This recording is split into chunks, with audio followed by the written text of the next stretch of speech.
All right, folks, I'm going to walk through data entry into the new ADAS system. This isn't meant to be comprehensive, but it is meant to give you an idea on what to expect when you go to enter your electrofishing data.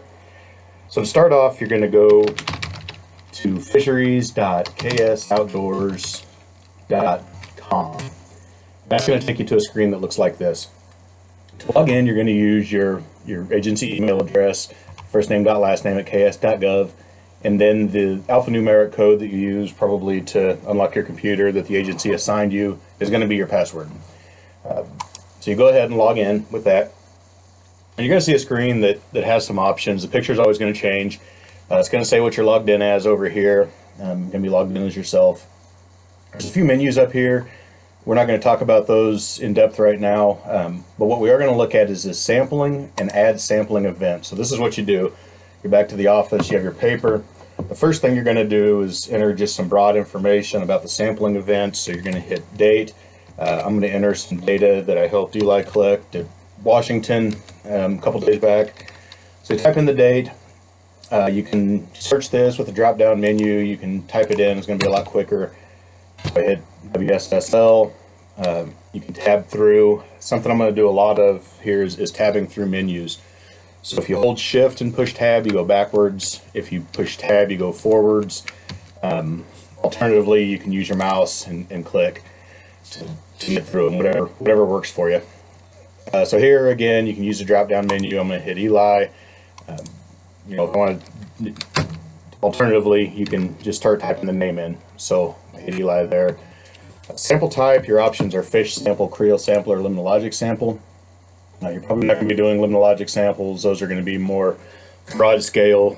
So even though you do a Secchi disc or conductivity or anything like that, that's going to be logged with your fish sample and not limnologic. So just go here and click fish sample, and then you hit save.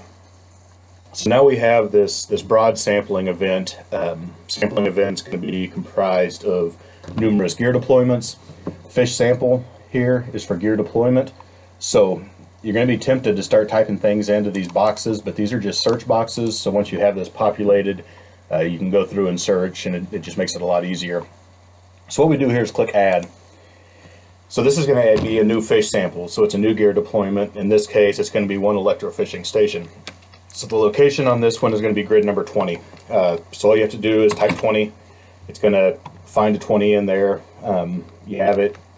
I hit tab to accept it. I tab over to gear, electro, Smith root, DC. I tab over to effort. This station was 0.121 hours. Hours should be defaulted.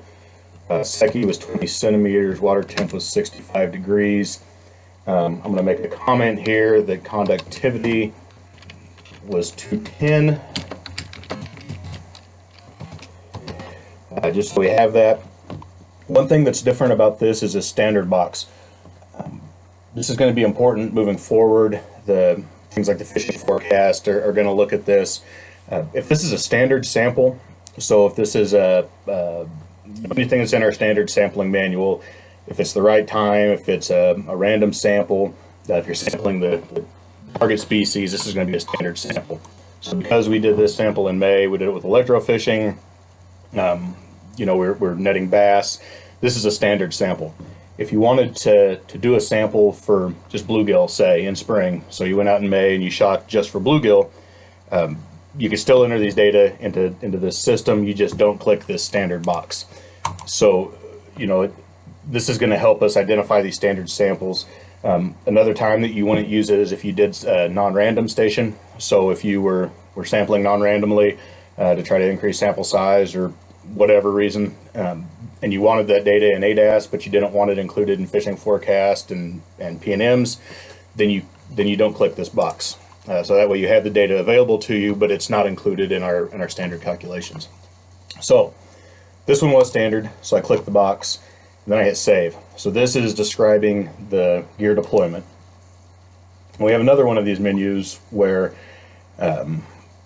it's the same one where we have these search boxes, which when we populate this more, we can see more of them.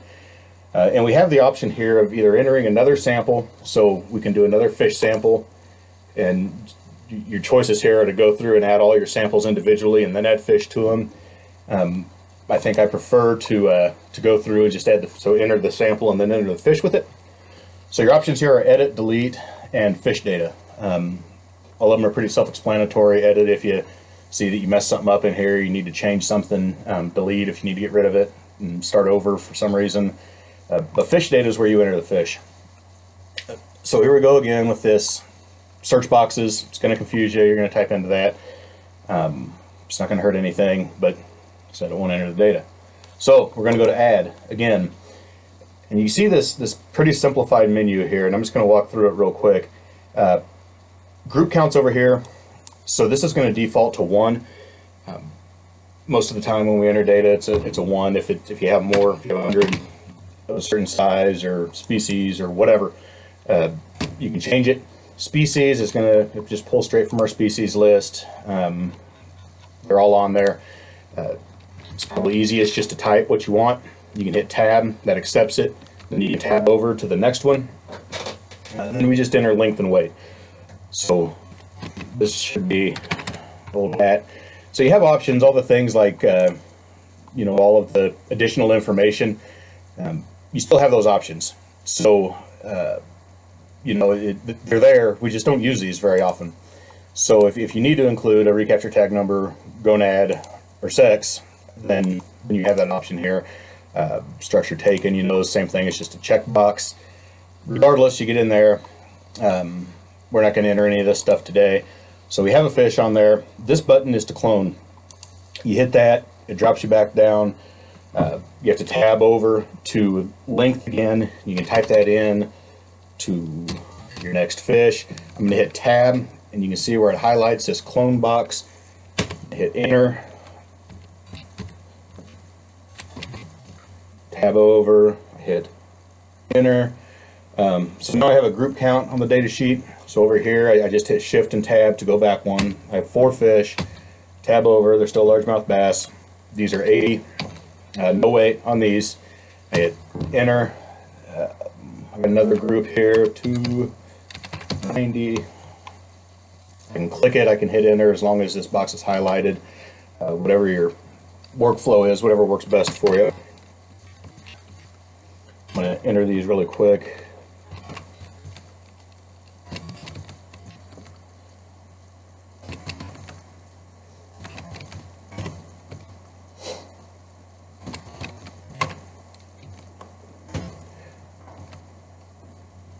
So another thing that we can do here, and I'll make a mistake here in a minute. I'll show you how to delete them. So I messed up here. No big deal. I can shift and tab backwards and just hit largemouth bass again. So when I'm done with this, I'm going to enter a fake one here real quick. So let's say I messed up and I caught one that was 381 and accidentally hit a 3 on the way through. This weight was 900 or something. So I have that on there. It's a mistake. It's an obvious mistake. I go through and when I'm done, I can hit save or I can hit enter. So in this case, I'm going to hit save. And what we can see are a couple mistakes on here. So this record, because I cloned the entry, this isn't a real fish. All I have to do is hit delete. No big deal. This one, I look at it and I can see that it's ridiculously long. If I hit edit, I can look at the information. So if I added that one, should have been 381. And then I can save it. But that fish wasn't a real one, so I'm going to go ahead and delete that one as well. So these are all the fish associated with that sample. You finish that, you need to do a new one. So you go back to fish samples, and here you have it. So then you would do your next one. So you just create a new gear deployment. You do whatever sample grid that you want to do it on. And then you just kind of go through the same way. Hopefully this information is helpful. One thing that you'll see is when we go back to this, I was entering some of these this morning. That's why there's 2 of them. But the one that we just entered is going to show up right here. It'll be in here. If you need to edit it, you can do whatever you need to do. So hopefully this gets you pointed in the right direction. Like I said, if you have any questions, don't hesitate to contact me, and we'll get you squared away. Good luck to you.